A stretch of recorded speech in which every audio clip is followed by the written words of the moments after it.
Assalamualaikum warahmatullahi wabarakatuh. Selamat siang semuanya. Pada kesempatan kali ini, kami kelompok 4 akan mempresentasikan materi kelompok mengenai sistem thinking terkait mengapa masalah hoax masih tetap ada di Indonesia. Sebelum menjelaskan materi, saya akan memperkenalkan anggota kelompok. Yang pertama, Dinda Leoni Putri, NIM G1C117052, Prodi Psikologi, Eli Rosnita Harahap, C1A 018017,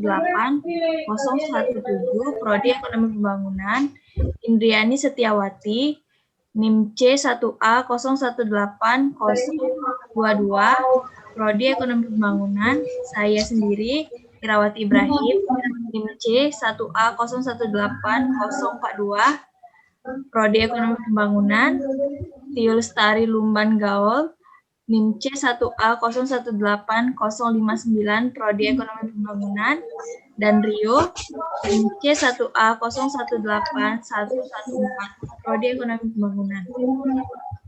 Berikutnya adalah poin-poin pembahasan kelompok kami. Yang pertama, konsep sistem thinking. Yang kedua, konsep hoax. Yang ketiga, penyebab kemunculan hoax. Yang keempat, struktur sosial hoax. Yang kelima, peranan sosial budaya Indonesia terhadap penyebaran hoax.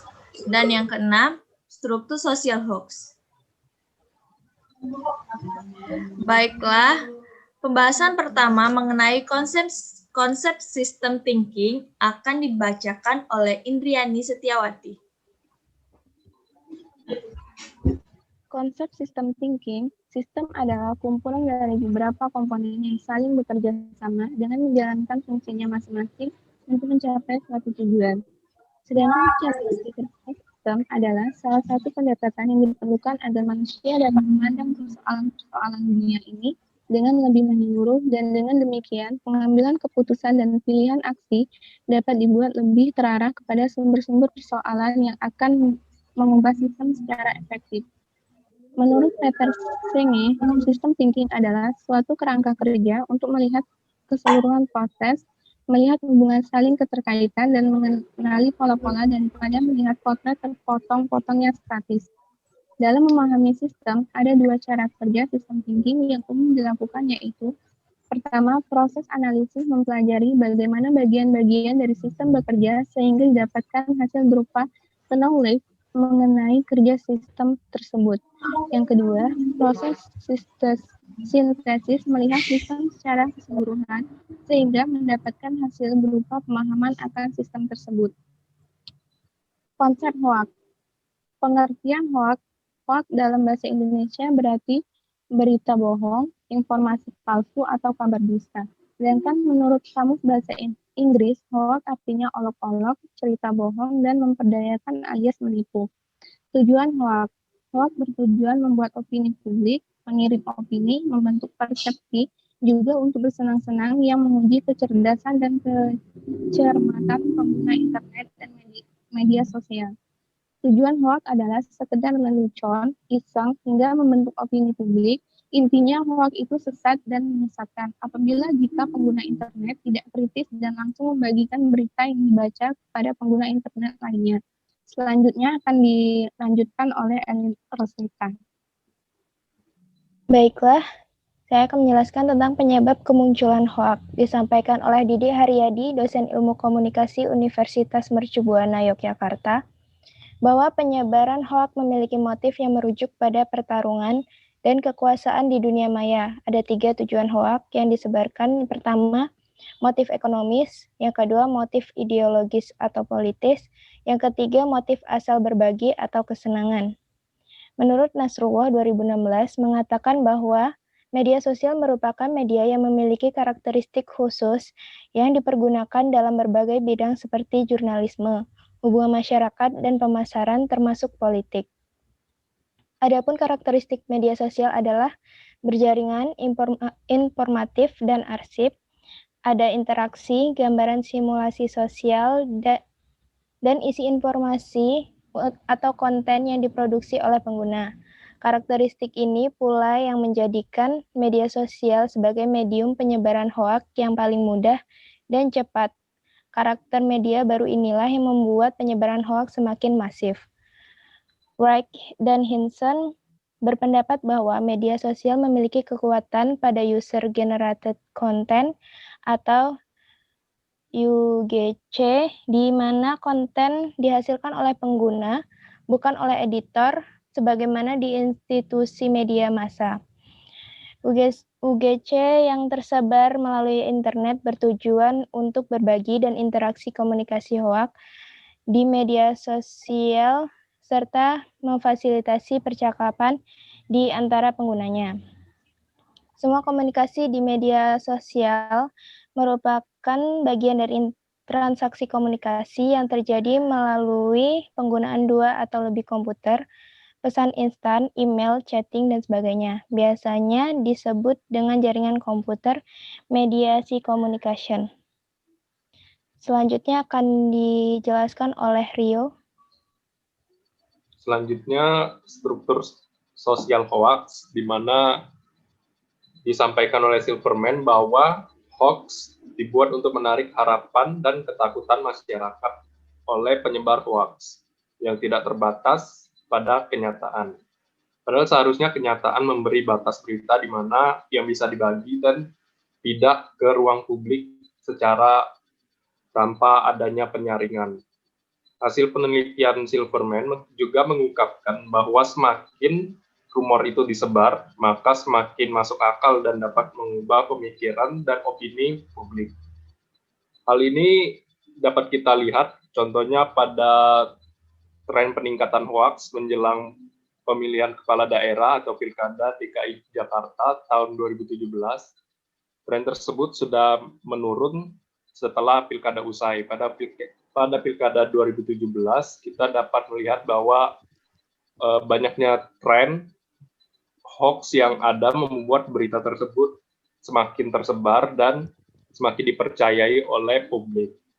Sementara karakteristik sosial yang terbangun di dalamnya adalah membentuk jaringan di antara penggunanya, dengan mengesampingkan apakah dunia nyata antara pengguna saling mengenal atau tidak. Masyarakat lebih senang membahas aspek-aspek yang berkaitan dengan kekerasan, seksualitas, drama, intrik, dan misteri. Politik adalah bidang yang memiliki aspek-aspek tersebut, yaitu yang tadi saya jelaskan, kekerasan, seksualitas, drama, intrik, dan misteri, sehingga hoax sering sekali terjadi dalam tema politik, khususnya saat terjadi perebutan kekuasaan yang menjatuhkan lawan seperti pada pilkada 2017 tersebut. Sebagai terjadi tren peningkatan hoax menjelang pemilihan kepala daerah atau pilkada DKI 2017. Kehadiran media sosial memberikan medium bagi pengguna untuk terhubung secara mekanisme teknologi.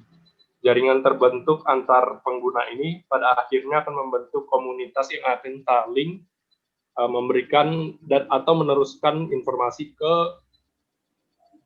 pengguna internet lainnya, sehingga akan membentuk dan memunculkan nilai-nilai yang ada di masyarakat. Selanjutnya mengenai peranan budaya sosial Indonesia terhadap penyebaran politik akan disampaikan oleh Tiu. Baiklah, saya akan melanjutkan presentasi peranan sosial budaya Indonesia terhadap penyebaran hoaks, yaitu adanya suatu fenomenologi adalah ilmu yang berorientasi untuk mendapatkan penjelasan dari realitas yang tampak atau yang ada. Kemudian ada 3 faktor. Masyarakat Indonesia sangat mudah dipengaruhi oleh berbagai konten hoax, yaitu yang pertama adalah literasi digital masyarakat yang masih sangat kurang, dan yang kedua yaitu tidak memeriksa kebenaran dan keaslian dari berita yang didapatkan tersebut. Kemudian Stanley Dietz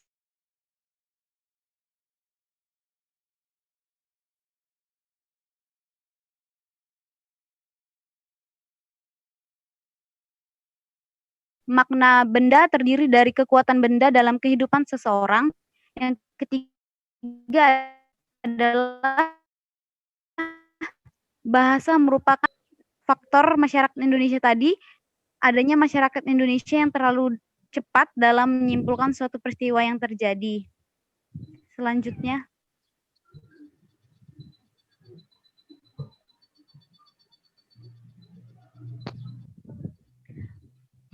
setelah kita mengetahui tentang hoax tadi, adapun cara-cara mengatasi hoax yang pertama yaitu dari sisi halayak perlu adanya proses gerakan literasi media baru.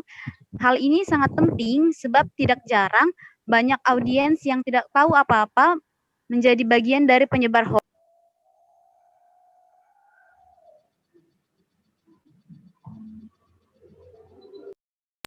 Yang kedua yaitu dari sisi regulasi, perlu adanya punishment yang kuat, tidak hanya berfokus pada si penyebar hoax saja, tapi lebih menitikberatkan pada si pembuat isi hoax ini sendiri. Adapun sanksi hukum bagi pelaku hoax yang ada, beberapanya yaitu yang pertama ada Undang-Undang ITE pasal 28 ayat 1, kemudian ada Kitab Undang-Undang Hukum Pidana atau KUHP, dan yang ketiga ada Undang-Undang Penghapusan Diskriminasi Ras Etnis. Selanjutnya akan disampaikan oleh rekan saya.